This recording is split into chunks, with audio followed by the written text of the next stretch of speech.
साथियों नमस्कार। Global gun channel पे आपका बहुत बहुत स्वागत है। और साथियों आज मैं आपको बताने वाली हूँ 8th पे कमीशन के बाद हमारा ग्रुप डी का सैलरी कितना होगा।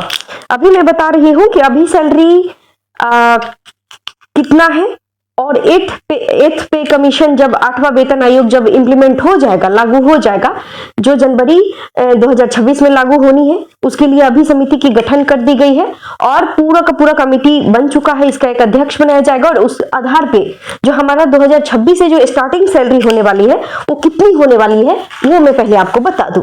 पहले आज जो है 8th पे कमीशन अभी तक जो हमें मिल रहा है वो 7th पे कमीशन के अनुसार सैलरी मिल रही है। तो 7th पे कमीशन के अनुसार ओवरऑल मैं बता दूं तो अभी आपका सैलरी ग्रुप डी का सैलरी जो है 35,000 के करीब है।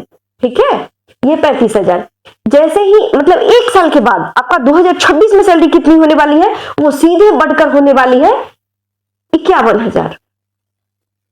ठीक है, ये कैसे कैसे होता है वो मैं बताने वाली हूं। आप लोग बहुत लकी हैं कि इस टाइम में फॉर्म आ गया और आप फॉर्म भर रहे हैं।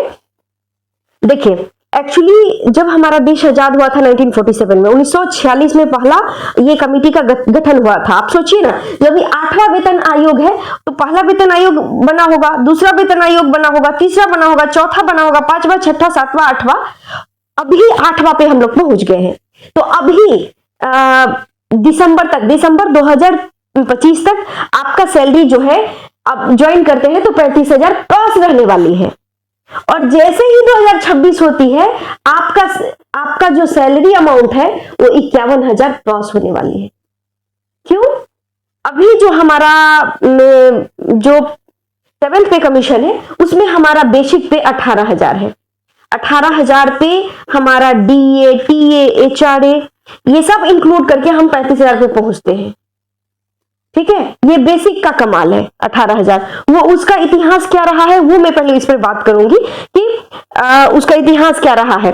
सर्वप्रथम 1946 में, जनवरी 1946 में इसका फर्स्ट पे कमीशन का गठन हुआ था, जिसके अध्यक्ष थे श्रीनिवास वरदाचार्य इसके अध्यक्ष थे। और उस वक्त जो हमारा न्यूनतम सैलरी तय किया गया था वो था 55 रुपए। कितना? 55 रुपए। फर्स्ट पे कमीशन में हमारा जो सैलरी अमाउंट था वो 55 रुपए तय किया गया, दूसरा में 80 रुपए तय किया गया, तीसरा में 185 रुपए तय किया गया, चौथा में 750, पांचवा में 2250, छठा में 7,000, 8वां में ये 2006, 1 2 3 4 5 6 जो 2006 में लगा। उसके बाद 2016 में ये 7th पे कमीशन आया।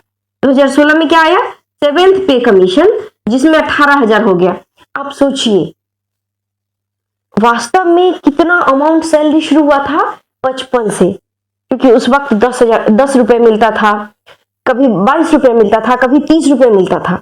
तो सरकार एक मापदंड तय किया गया कि एमआरपी, जैसे कि मार्केट में हम लेते हैं ना मैक्सिमम रिटेल प्राइस, कोई भी सामान अगर कोई भी वस्तु खरीदते हैं तो उसमें एमआरपी होता है ना, MRP means maximum retail price, इससे ज्यादा उस पर कीमत तय नहीं किया जा सकता है, वो तय किया गया। तो ठीक उसी प्रकार जो है फर्स्ट वेतन आयोग में ये तय किया गया कि आपका न्यूनतम वेतन 55 रुपए होगा। 55 रुपए से बढ़कर, ये 1946 की बात है, 1946 में ये कमेटी बनी थी और 47 में लागू हो गया था। दूसरा में न्यूनतम वेतन 80 रुपए तय किया गया। सोचिए कैसे इंक्रीज करता है। अभी देखिए, अभी अगर 51,000 है ना, ये मैं ग्रुप डी की बात कर रही हूं। अगर आप अच्छी लेवल में जाते हैं, लेवल 2 का अमाउंट अलग बढ़ेगा, लेवल 2 का, 3 का, ये मैं लेवल 1 की बात कर रही हूं। लेवल 1 ग्रुप डी लेवल 1 में आता है। तो लेवल 1 में आपका सैलरी रहने वाली है 51,000 प्लस। ठीक है, वही लेवल 2 की बात हो जाएगी। लेवल 2 में अगर आप ज्वाइन करते हैं तो उसका अमाउंट और भी ज्यादा, लेवल 3 का और भी ज्यादा, लेवल 4 का और भी ज्यादा, लेवल 5, तो ये लेवल पे डिपेंड करता है ना। उसके बाद क्या हुआ कि एक चीज और भी आपको ध्यान देना है कि ये तो है ही, ये पे कमीशन तो है ही, इसके साथ साथ हमें किस चीज को ध्यान रखना है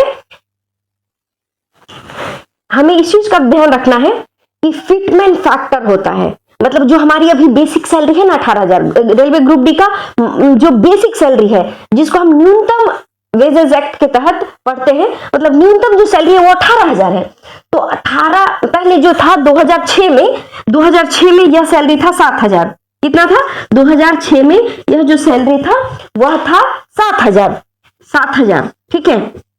तो फिटमेंट फैक्टर एक गुणज है, एक मल्टीप्लिकेशन है कि आपका बेसिक में इतना मल्टीप्लिकेशन करेंगे इतना गुणज का बढ़ोतरी होगा। तो उस वक्त हमारा जो बढ़ोतरी हुआ था 7,000 का, जो 7,000 का बढ़ोतरी हुआ था मेरे दोस्त, वो हुआ था 2.57। इसको हम लोग फिटमेंट फैक्टर के नाम से जानते हैं। जो बढ़ोतरी है ना, जो गुणज है ना, उसको हम लोग कहते हैं फिटमेंट फैक्टर। तो हमारा बेसिक का 2.57 हुआ था, लेकिन अभी क्या संभावना है? ये जो बातें कर रहे हैं हम, ये 2006 की बात कर रहे हैं, अभी 2006 की नहीं 2016 की बात कर रहे हैं। 2006 में इतनी सैलरी थी, लेकिन 2016 में क्या हुआ कि 2.57 गुना करके और तब इसका बेसिक तय किया गया 18,000। ठीक है। तो इस बार क्या संभावना है? इस बार हमें यह संभावना है कि इस बार जो फिटमेंट फैक्टर है 2.86 रहने की संभावना है। 2.86, क्योंकि अभी हम 2026 में जी रहे हैं, 2025 में 2026 से लागू होना है, तो हम 2016 में फिटमेंट फैक्टर 2.57 दिया था। चूंकि देखिए 7,000 का 2 गुना करेंगे तो 14,000 आएगा, और 14,000 का वही 2.57 के करीब हम गुना करेंगे तो 18,000 आएगा। तो ठीक उसी प्रकार अभी जब 18,000 है तो इसका फिटमेंट फैक्टर लगभग 2.86 की संभावना है। ऐसे 1.92 से 2.86 तक जा सकती है। तो अभी सरकार क्या तय करने वाली है वो सब का सब हमें जब ये लागू होगा तो पता चलेगा। अभी इसके लिए ही कमेटी का गठन हो चुका है और अभी पर्याप्त समय है, 1 साल है पूरा इस पे काम करने का। ये जो एक बेंच बनाई जाती है तो इसमें एक अध्यक्ष रहेंगे और सारा का सारा नीति निर्माता रहेंगे कि कितना महंगाई भत्ता देना है, कितना आपका ट्रांसपोर्ट अलाउंस देनी है, कितना एचआरए पे देना है, डीए पे देना है। तो ये सारा का सारा वो कैलकुलेशन करने में समय लगेगा। इसलिए अभी रेलवे मिनिस्टर अश्विनी वैष्णव जी ने अभी अनाउंसमेंट किया कि नहीं 2026 में आपका 8वां वेतन आयोग आने वाला है और इसके लिए आप सभी केंद्रीय कर्मचारियों जश्न मनाइए, खुशी मनाइए, क्योंकि 2026 में हमें नया अमाउंट देखने को मिलेगा, है ना। सीधे जो लोग सैलरी रिसीव करते हैं कितना 35,000, वो सीधे रिसीव करेंगे 51,000। सोचिए कितना का अंतर आ रहा है, लगभग आ रहा है आपका 20,000 का अंतर आने वाला है, 20,000 हमारी सैलरी में। तो मैं इतना ही कहूंगी आप सभी से कि मेरे दोस्त मेरे साथी आप ग्रुप डी को नॉर्मल ना समझे। देखिए बेरोजगारी का चरम सीमा बहुत अलग है। बेरोजगारी को पहले दूर कीजिए, पहले group D any how join कर लीजिए, क्योंकि सीटें कम है लेकिन ऐसा सोचना नहीं, क्योंकि आपको एक ही सीट लेनी है, एक सीट लेना है आपको। अपने आप से बात कीजिए, आपसे बड़ा और आपकी हिम्मत से बड़ा, आपका आत्मा से बड़ा इस धरती पर कुछ नहीं है। आज हमको सेट प्रैक्टिस बनानी है तो बनानी है, 2 सेट प्रैक्टिस लेनी है तो लेनी है, लेकिन हमें इस साल एनी हाउ जॉब ले लेना है। और कोई ग्रुप डी और दुनिया ये ऐसी कोई जॉब नहीं होती, बहुत अच्छी जॉब होती है, मैं आपको बता रही हूँ ना। आपका अमाउंट देखिए आप ग्रुप डी ना देखिए, आप 50,000 सैलरी देखिए, आप अमाउंट नहीं देखिए, आप ये सैलरी देखिए। और हाँ, जैसी रेलवे ग्रुप डी आप ज्वाइन करते हैं तो बहुत सारा डिपार्टमेंटल एग्जाम आपका वेट कर रहा होता है, वो काफी आसान एग्जाम होता है। जिस तरीके से रेलवे में अभी ग्रुप डी में ओपन लाइन में जितनी मारामारी है, डिपार्टमेंटल एग्जाम में कोई मारामारी नहीं होता है। उसमें सिर्फ डिपार्टमेंटल लोग ही भर पाते हैं जो एकदम लिमिट होते हैं, बिल्कुल सीमित होते हैं, और वही लोग भरते हैं। और चूंकि डिपार्टमेंट के लोगों को पता होता है कि नहीं यहाँ बहुत बहुत आसान क्वेश्चन का सिलेक्शन होता है, एकदम क्वेश्चन बनाया जाता है एकदम आसान जो आप पास कर ही जाइएगा। डिपार्टमेंटल एग्जाम पर फोकस, लेकिन वो डिपार्टमेंटल एग्जाम देने के लिए पहले आपको अभी क्या करना होगा, आपको अभी ग्रुप डी का जॉब लेना होगा। और ये आसान नहीं रह गया है, इसका मतलब ये नहीं है अगर जहां चाह वहां रहा। अगर अभी से आप मेहनत करते हैं, देखिए अभी तो फॉर्म फिल हो रहा है, फॉर्म भरने का लास्ट समय आ चुका है, अब कुछ नहीं सोचना है, आप पहले फॉर्म भर दीजिए। पढ़ाई लिखाई क्विज जितना भी सेट प्रैक्टिस है सब छोड़िए, पहले फॉर्म, फर्स्ट प्रायोरिटी अभी फॉर्म को दीजिए। अभी क्या है ना कि लास्ट समय आ चुका है, इतने ज्यादा फॉर्म गिर रहे हैं कि सर्वर आपका डाउन जाएगा ही, सर्वर स्लो हो जाएगा। तो बीपीएससी में यही हुआ था, सर्वर स्लो हो गया था। तो लास्ट डे का वो मत सोचिए, आप पहले फॉर्म जाकर डालिए, कोई भी बोर्ड, एक बोर्ड का सिलेक्शन कर दीजिए, सिलेक्शन कर लीजिए और उसमें जाके फॉर्म को गिरा दीजिए। और उसके बाद आप पूरा का पूरा सेट प्रैक्टिस कीजिए, मैथ बनाइए, रीजनिंग बनाइए, साइंस बनाइए, जीके बनाइए, करेंट पढ़िए, जैसा भी जो बुक पढ़ना है, जो मन कर रहा है आपकी पूरा पढ़िए और अचीव कीजिए। मैं तो इतना ही कहूंगी कि जितना आपको अध्ययन करना है कीजिए, यही समय है, सही समय है आपको अध्ययन करने का। और ये जो फर्स्ट पे कमीशन, सेकंड पे कमीशन, थर्ड, आप सोचिए 55 रुपए से आज आ रहे हैं 50,000 रुपए पे। कहां 55 रुपए था, आज हम कहां पहुंच गए। सोचिए आने वाले समयों में तो इस तरीके से महंगाई बढ़ेगी और हमें जो रुपए होंगे वो काफी हाई अमाउंट होगा। अभी प्राइवेट नौकरी करने जाइए ना, आपको 20-20 घंटा काम करवाएगा और सैलरी देगा कितना, 10,000, 12,000। आप कितना लेंगे, 8,000, 8 घंटे ड्यूटी करेंगे और सैलरी लेंगे आप 51,000, 50,000। डिपार्टमेंटल एग्जाम को पार कर लेते हैं, लेवल 2, 3, 4, 5, 6, 7, 8, 9, जिसमें अगर आप उसको अचीव कर लेते हैं तो जानते हैं अमाउंट कितनी हो जाएगी। पैसे के लिए आपको क्या सोचना पड़ेगा, लेकिन इसकी ये पहली सीढ़ी है हमारा क्या, रेलवे ग्रुप डी। ये पहली सीढ़ी को पार कीजिए मेरे दोस्त, मेरे साथी, आप इस चीज को समझिए। रेलवे पहले वाली रेलवे ग्रुप डी पहले वाली ग्रुप डी नहीं रही, जो गिट्टी टरवाया जाता था, जिसको ट्रक में उठाया वो नहीं है। बहुत ऑफिशियल जॉब है, आप रॉयल जॉब है रेलवे का, आप केंद्रीय कर्मचारी कहलाएंगे, आप सेंट्रल गवर्नमेंट एम्प्लॉय कहलाएंगे, आप रेलवे एम्प्लॉइज कहलाएंगे।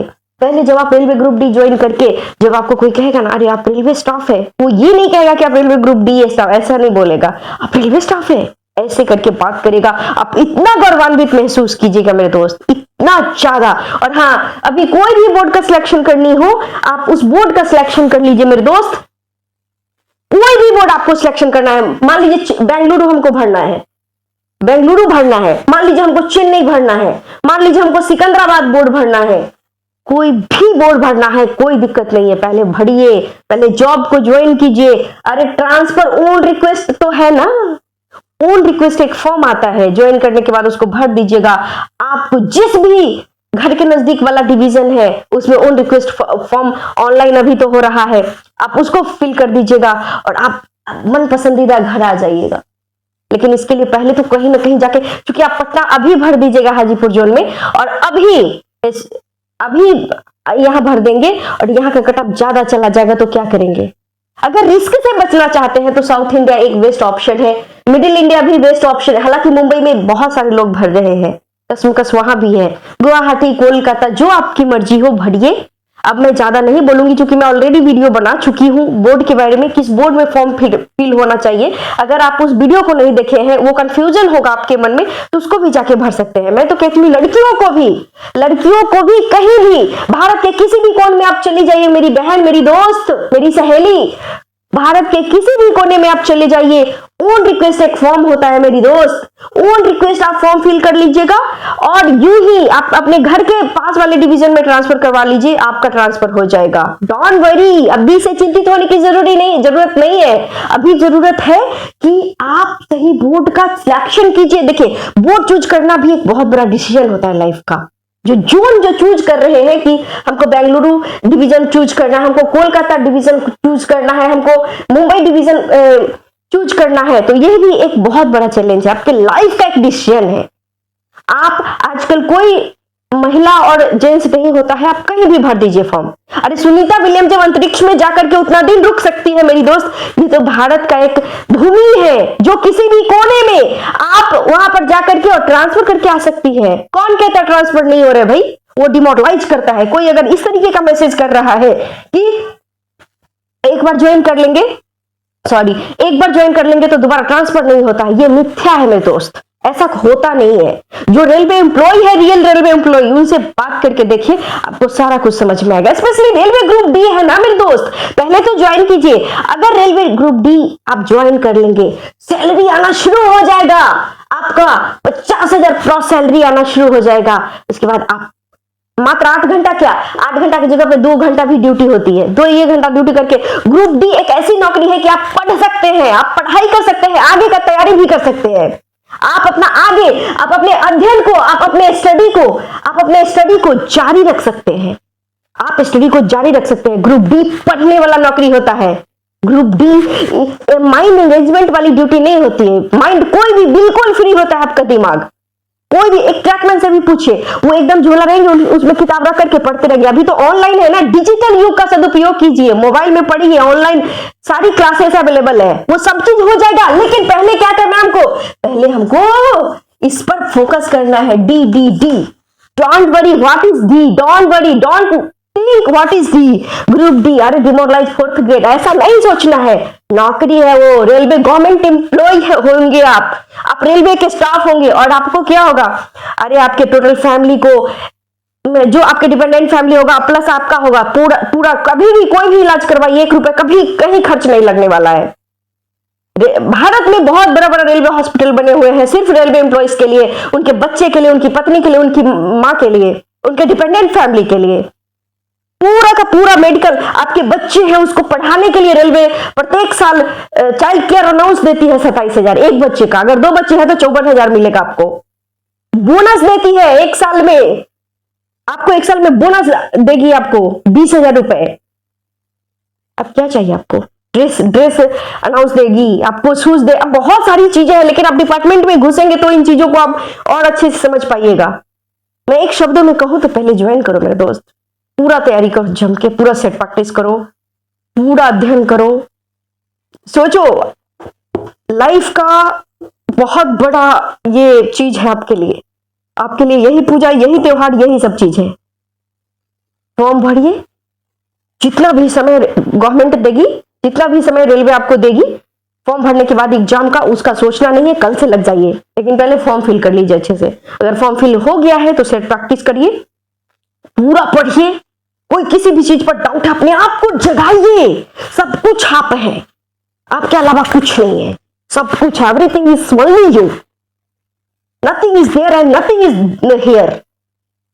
डिसीजन आपका, आप लीजिए। मैं तो इतना ही कहूंगी, बाकी कोई भी आपका क्वेरीज है रेलवे के रिगार्डिंग तो आप कमेंट सेक्शन में उसको मेंशन कर सकते हैं।